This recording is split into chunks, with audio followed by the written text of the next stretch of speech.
സാറേ, ഇറാൻ ഇസ്രയേലിന് നേൽ റോക്കറ്റ് ആക്രമണം നടത്തിയതോടുകൂടി ഏത് നിമിഷവും ഇസ്രയേൽ തിരിച്ചടിക്കുമെന്നുള്ള ഒരു ഉറപ്പാണ്. കാരണം ഇസ്രയേലിനെ മുറിവേൽപ്പിച്ചാൽ അവർ അത് പൊറുക്കുകയില്ല. പക്ഷേ ഇപ്പം പേടിക്കുന്നത് ഇസ്രയേലിൻ്റെ ആക്രമണം എങ്ങനെയായിരിക്കുമെന്നാണ്. ഇറാൻ്റെ പേടിയാണ്. അത് എണ്ണപ്പാടങ്ങൾക്ക് നേരെ ആക്രമണം ഉണ്ടാവുമോ, അവരുടെ ആണവ കേന്ദ്രങ്ങൾക്ക് നേരെ ഉണ്ടാവുമോ, അതോ അവിടുത്തെ ജനതയെ ആക്രമിക്കുമോ, ഒന്നും അവർക്ക് പ്രവചിക്കാൻ പറ്റുന്നില്ല. മാത്രമല്ല, അവിടുത്തെ മതഭരണകൂടത്തെ ഇഷ്ടപ്പെടാത്ത ഒരു വലിയ വിഭാഗം ഇറാനിലുണ്ട്.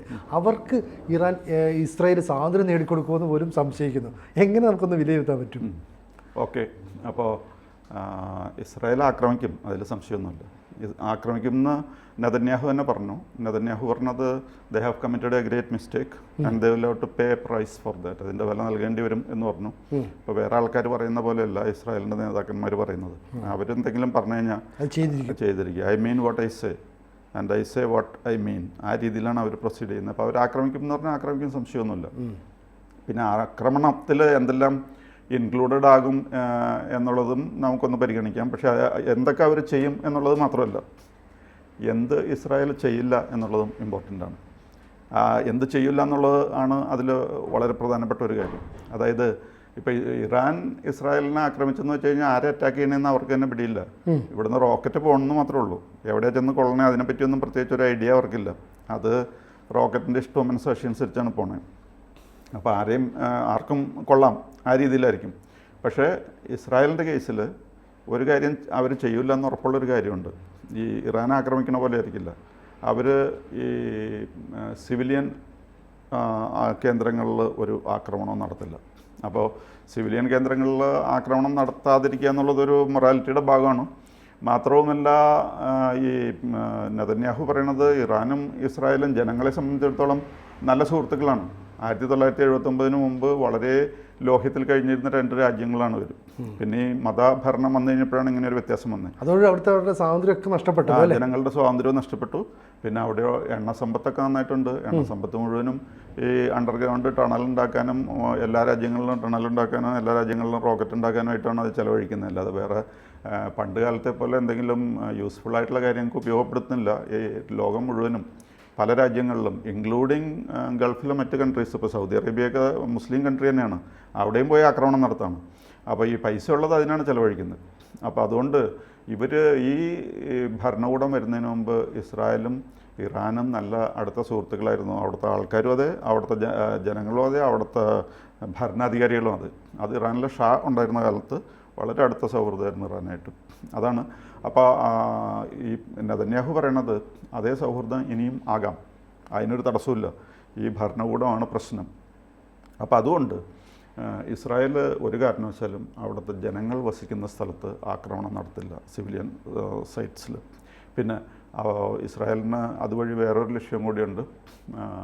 ഇവിടെ ഒരു ഭരണകൂടത്തിൻ്റെ ഒരു മാറ്റം വരികയാണെങ്കിൽ അതിനെപ്പറ്റി ഇസ്രായേലിന് വലിയ സ്വപ്നങ്ങളുണ്ട്. അത് മലർപ്പൊടിക്കാരൻ്റെ സ്വപ്നം പോലെയാണെന്ന് പറയാൻ പറ്റില്ല.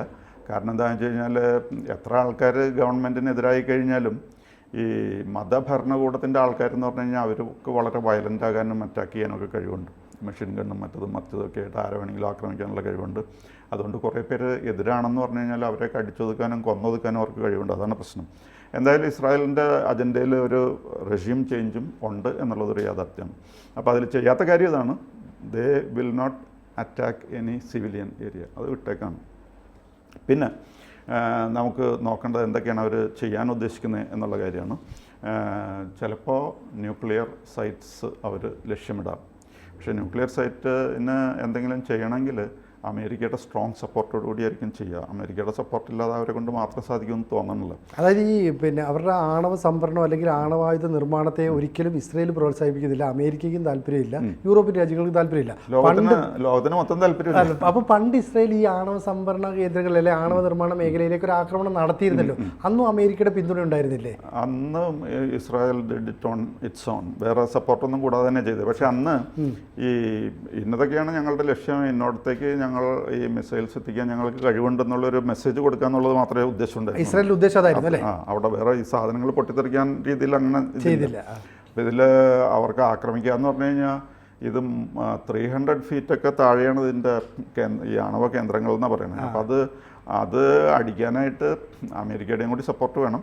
പിന്നെ ഇപ്പോൾ ഈ മറ്റേ നാസറള്ളനെയൊക്കെ വധിക്കാനായിട്ട് അവർ ബങ്കർ ബസ്റ്റർ അല്ലേ?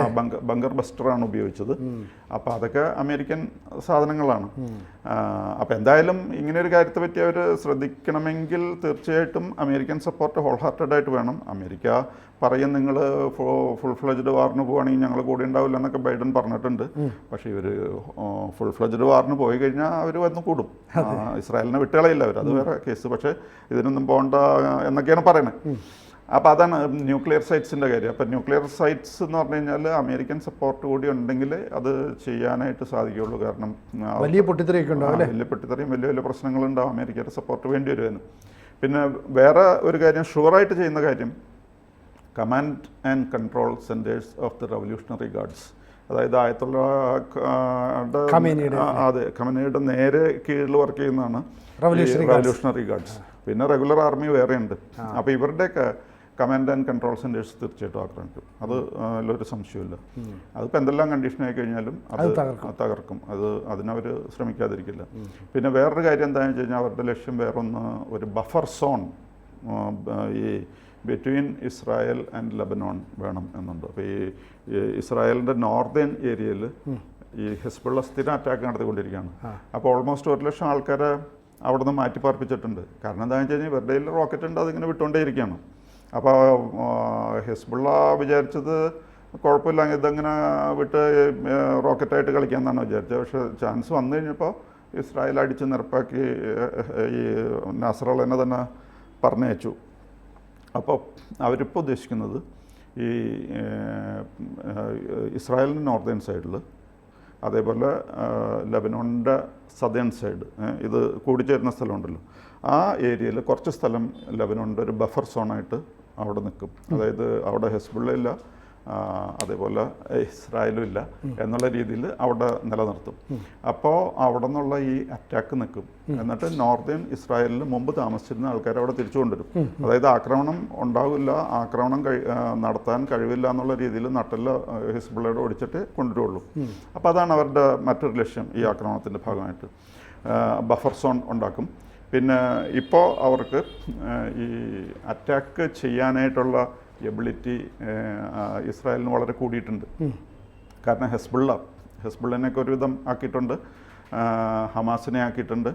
അപ്പോൾ ഹാനിയനെയും അതേപോലെ നാസറള്ളനെയൊക്കെ അവർ എടുത്ത് പറഞ്ഞയച്ചല്ലോ.